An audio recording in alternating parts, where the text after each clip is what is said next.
Hey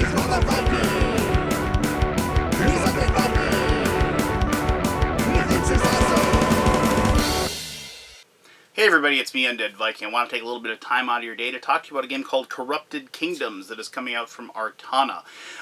This is a game of, well, kind of like political backstabbery, if you will.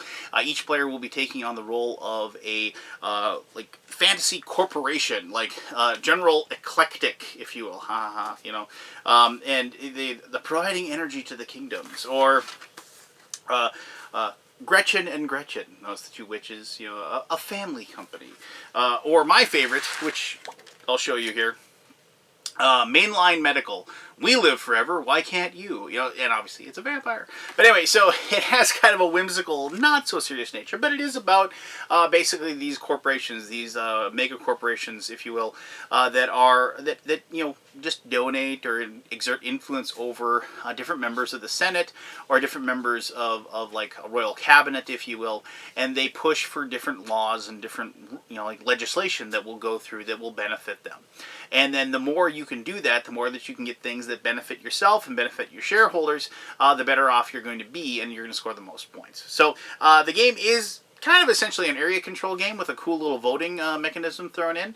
There's also some really good resource collection and management as well. So let me show you exactly how the game is played. There is, like, I'm going to show you the basic rules, then I'll explain. There's a couple of things that after you play the basic game once or twice, you can add the complexity of the advanced game. I don't think it's that much more complex, but you know, it definitely adds some more flavor and a little more backstabbing, if you will. And then we'll come back here and I'll tell you exactly what I think about Corrupted Kingdoms. Alright, let's teach you how to play Corrupted Kingdoms. Now, I've set up a 6-player game.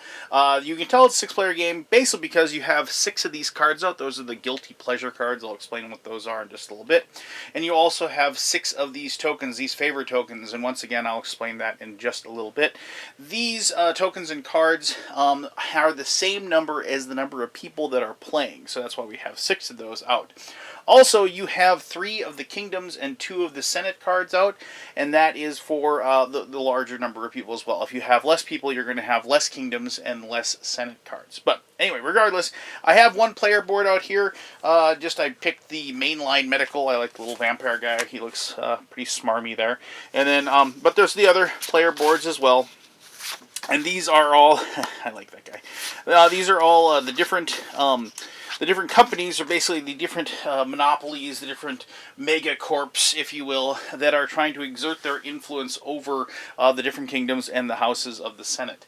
So the whole point of this game is that you're trying to get legislation passed that has things within there that are beneficial to your company. Now, before the game begins, each person will be given a shareholder card at random.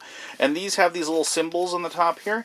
These symbols correspond with the symbols that are on the back of these favors. Basically, what you want is you want to see these types of bills, like when you vote on legislation, you're going to be attaching these favors, and you want the legislation with your favor that's located up here passed, because it's going to be worth extra points. So this is random. It's handed out when you grab one at random, but it's secret for the rest of the game. So you have no idea what the other players are, and so it's kind of like bonus points in the game. So if we just grabbed one here at random. So we have the Fey Firearmers Association. That's your shareholder. That's your secret shareholder, and they want these. That's a nature bill passed. And so we just kind of take that, and we'd slide it underneath our player board like so. And then we would know what we are going for. Of course, like as I said, nobody else knows what we're going for at this point. Other than that, now the game does take a pretty simple path. What you're going to be doing is you're going to be able to take 2 actions on each turn, and you can take the same action twice if you so desire. You do start with a certain number of minions. You'll notice that there's these color codes that are down here. I do apologize. This is a prototype, so both types of these are, like, you can see those little round-headed guys. That matches up with these like iron golem guys here, and then you can see like this slanted head is white, but that's obviously this the gray one right here, so you can kind of see. So, but they are represented correctly color-wise on the player board, and like I said, that's just a prototype situation that I have. It confused me for a little bit, but obviously, once you've played the game, you understand it. Now, so the whole point is that you're going to be wanting to collect these minions, these people that are doing your dirty work for you, and they're the ones that are exerting their influence and getting you control of these particular people out here. So, as an action, what you can do is you can take one of these favor tokens, and you just say, I'm going to take this one, and then you can immediately cash in and gain the minions that are located on the side. Or you can take that minion token and you can attach it to one of these 6 bills here, these legislation, and then you would just put it underneath like so, saying that you've attached this particular favor, and then you're going to take one of your cubes and you're going to put it on top there to show that that is yours. And that's important. You want to mark that down, because if you can get the legislation passed, you get a bonus if you have it. Now, other people can take legislation and add it on there, and then they put their favor cube on there as well. And so that's when you start working with other people, trying to get the same thing passed, because it's going to be worth points at the end of the game for every one of your every one of these favorite guys that you can pass and you put onto your board once the game is over. That's worth points. Now, when you remove one, you're going to go ahead and reach in. You can put these in a pile. You can put them in a stack or whatever. I just have a bag for them. Then you just take one at random, and then you replace it and put it in their spot. And so then you have another one of those locations. Now, the iconography that's on here is important, because you'll notice, on these kingdom boards, you will see that the iconography shows up on these leaders as well, and even this is considered to be the queen or the king of that kingdom. And what's important about that is that these leaders bills that legislation that have the symbols of the favors that are on them. And so if they are not controlled by anybody, and I'll explain how controlling works in just a little bit, they will vote for legislation that has a symbol on it they like. So that's a little gear symbol. So if nobody controlled this dude here, Gus Van Steel, the prolific inventor, he would vote yes for that particular vote. Now you have to get you have to get a majority to win, and because of the fact that everybody in the kingdom votes and everybody in the 2 houses of the Senate vote, there's a total and there's less with less people. But for a 6-player game, there's a total of 15 votes. So you have to make sure you have at least 8 votes going for you. And so those are the 2 things you can do when you take one of those favor tokens. You either take it, cash it immediately for the resources that you can get. Now, if you do that, it's discarded and it's gone. You don't get it back, because one of the ways you can tell the end of the game is if you run out of the favor tokens that are in this bag or in a pile or wherever you're doing. Or one of the other ways the game can be over is if you collect all these guilty pleasure cards over here. So you can, as an action, take control or get control over a leader, and you can't take control of the kings or queens of the different kingdoms. You'll notice they don't have any sort of place that you can put. You can't put your you can't use your minions to exert your influence over those. But if you can control the most people in their kingdom, you will gain control over them. Now, so you'll notice, I'll just take one of these Senate boards here. You'll notice each one of these has a a cost, basically, and these are the different minions that you basically have to send to take over. And so if you had a green and a red, so I do as an action, I could take these 2, I could return those to supply like so, and then I could go ahead and place a cube on there, showing that I control that. Now, you don't control them forever. Somebody else can come in and take that, as long as they pay the requisite cost plus 1 extra. So and then the extra could be anything. So somebody, if they wanted control over her, could pay the red and the green, and then just throw in one extra resource and put it in there, and they hand me back my cube, and then they go ahead and then they take control over that. And that goes for any of the leaders that are out there. Now, the reason the Senate is important, because you'll notice that the Senate doesn't have any of these little symbols on it. The Senate will always vote no because they just, I don't know, they hate legislation. They have that gridlock going on or whatever.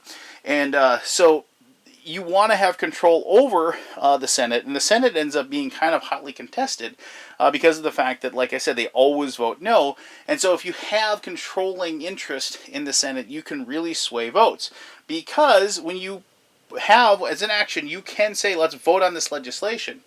What you can do then is that every person that will have every person that has like a dog in the fight, so to speak, will go ahead and they will have these two voting tokens, and the thumbs up says yes, and the crossed arm says no, and each person will go ahead and vote. And then so for every person that they control that vote. And like as I said before, if you have a matching symbol and they're uncontrolled, then they will vote for it as well, so you can kind of bank on that.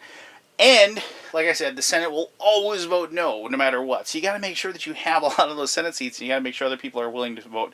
If they have control of the Senate seats, they're willing to vote yes. Now, they might, have, even if like they don't have a favor or something down here, you might have favors that will score them points because of the fact that they want like nature to be done or whatever, like this card. So because the more of these tokens that other people have at the end of the game on their player board that match the symbol, you're going to get points for those. So they might want that to pass as well. So, but anyway, you count it up, and if it passes, great. Everybody who had a favor token underneath it, they go ahead and they place that on their board like so, to show that it passed. And then starting with so if multiple people had favor on here like so, let's just say there was 3 people that had favors that they placed on that. Starting with the first person that controlled this one, they get to take one of these guilty pleasure cards, and the next person takes one, and the next person takes one.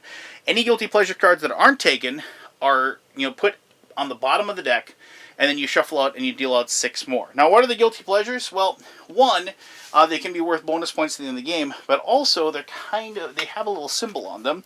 Like here, you have pure white bunny scarf, and so there's this little like shirt or like clothing symbol on there.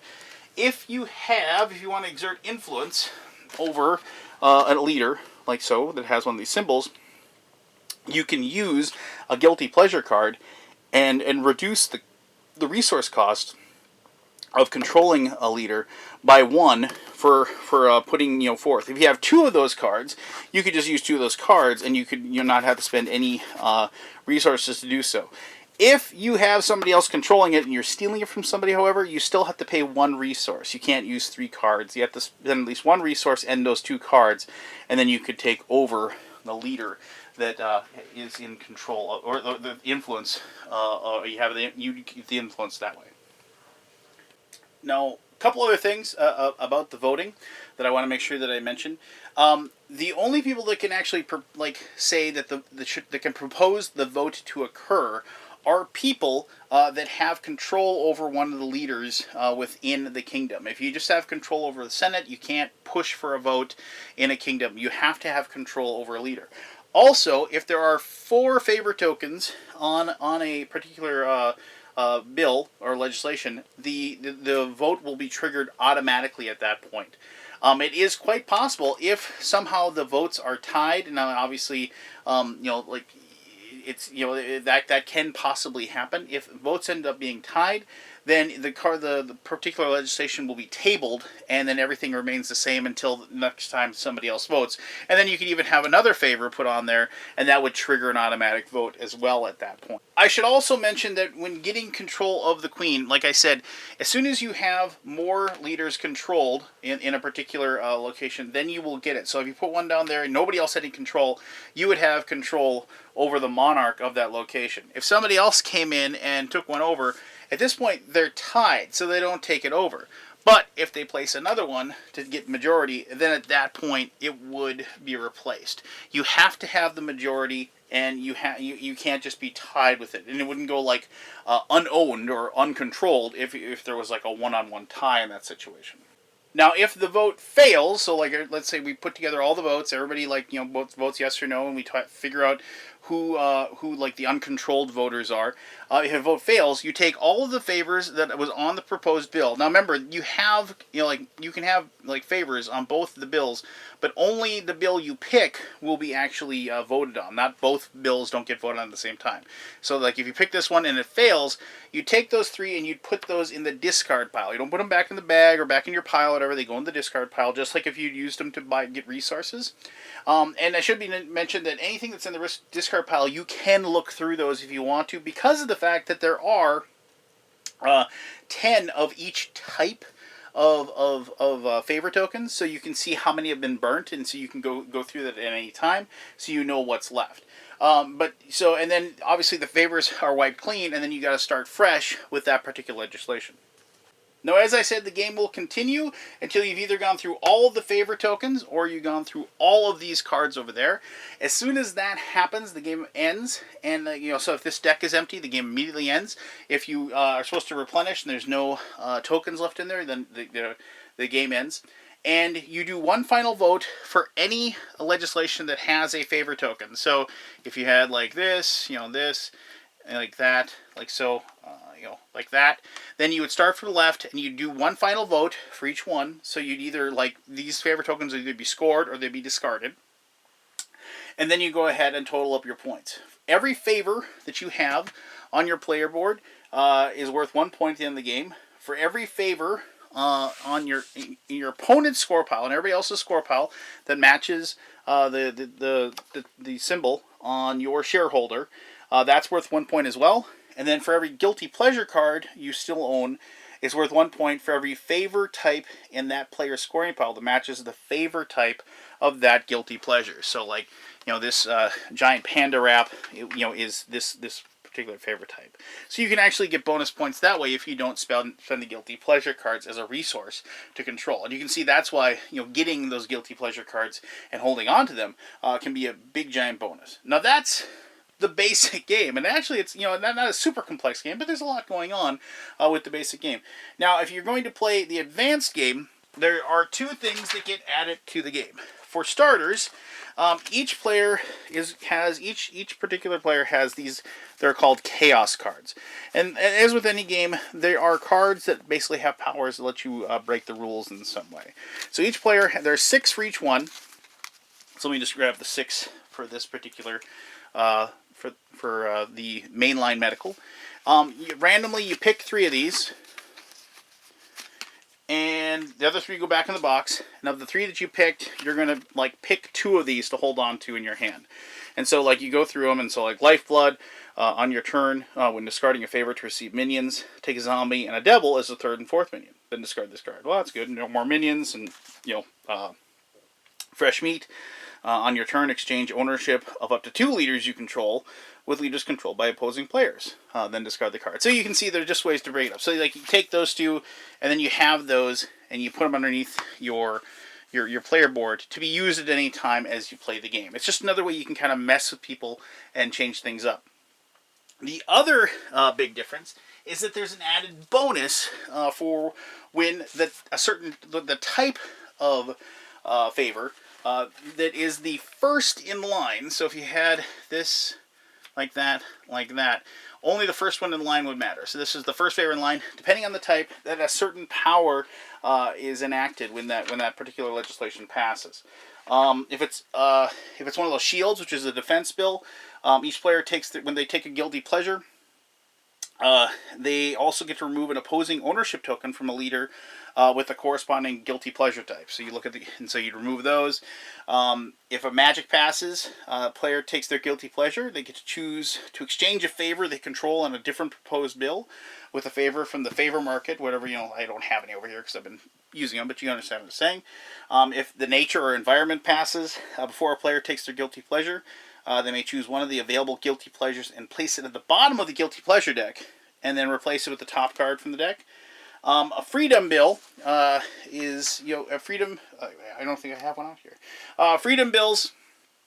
If it ties, it automatically passes. Freedom bills. Everybody likes freedom, right? They want those to pass.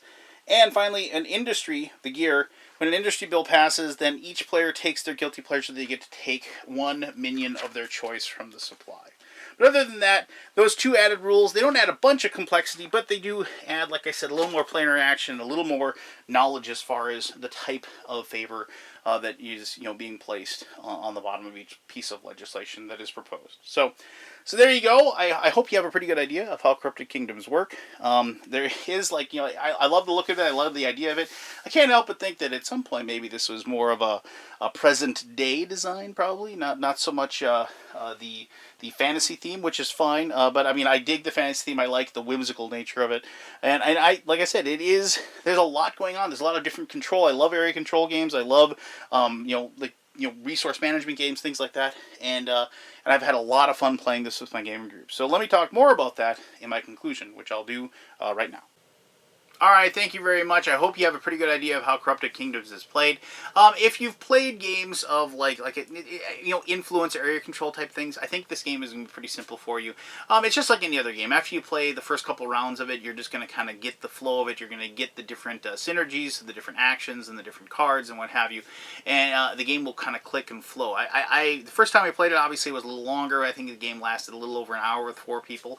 But by the time my gaming group, I played it a few times with the 6 people, even that was lasting right around an hour, maybe an hour and 15 minutes even with 6. And it was weird. It was like usually this is the type of game that I thought would make me and the other members of my group a little more AP prone.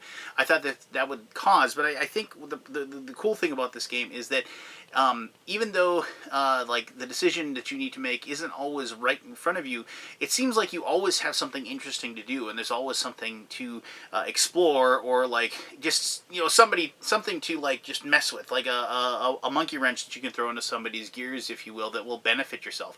And I don't like games that have I shouldn't say I don't like games where you mess with people, because I really do like games that you mess with people. I talk a lot about garden games, which are fine. The whole idea of hey, this is my garden. I built it over the last 8 turns. I used the different tiles and stuff. And how did your garden turn out? And you both compare your garden at the end of the game, and you see each other, and it's like, oh, that's very pretty, but my garden was 2 victory points cuter than yours, which is fine. Those games are okay and all well and good, but I like games, like I said, where I can not only do I build up my garden, but then I throw snails into yours or salt the earth or whatever, and I get to mess with you a little bit.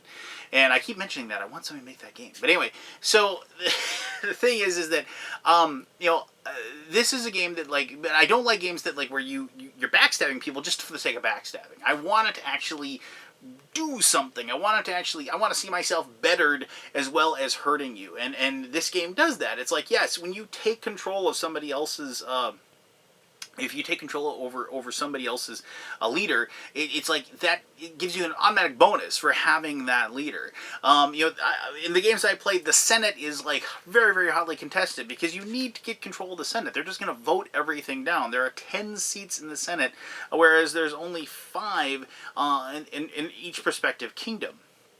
And so that's where the trick happens, is that you need, not only do you need the Senate controlled, you need it controlled by somebody, because of the fact that if nobody controls them, they just vote everything down.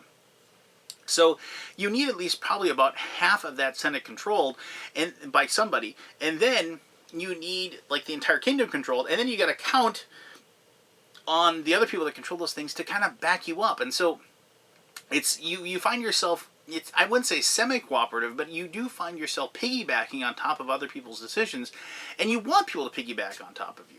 And and also, if you are constantly taking over other people's leaders and kind of screwing with them, they're the ones that are going to vote no on your stuff. And so there's this nice little seesaw, cooperation but not really cooperating type of thing, where you're all helping each other out, but you're always looking off to the side waiting for the other person to stick their leg out and trip you. And I like that tension. I like that interaction that provides itself with interesting game choices, but also interesting interactions between the people. You can play any game that you can mess with other people, but everybody's sitting at the table like this. Oh, good move. It isn't any fun. But when you mess with somebody and vote no for their thing, or take away a leader that they really needed, and they're like, curse you, that's what I enjoy. And I even enjoy being the butt of that situation, because I can recognize a good move on somebody's part, but also I can recognize the fact that it's just that's a good game.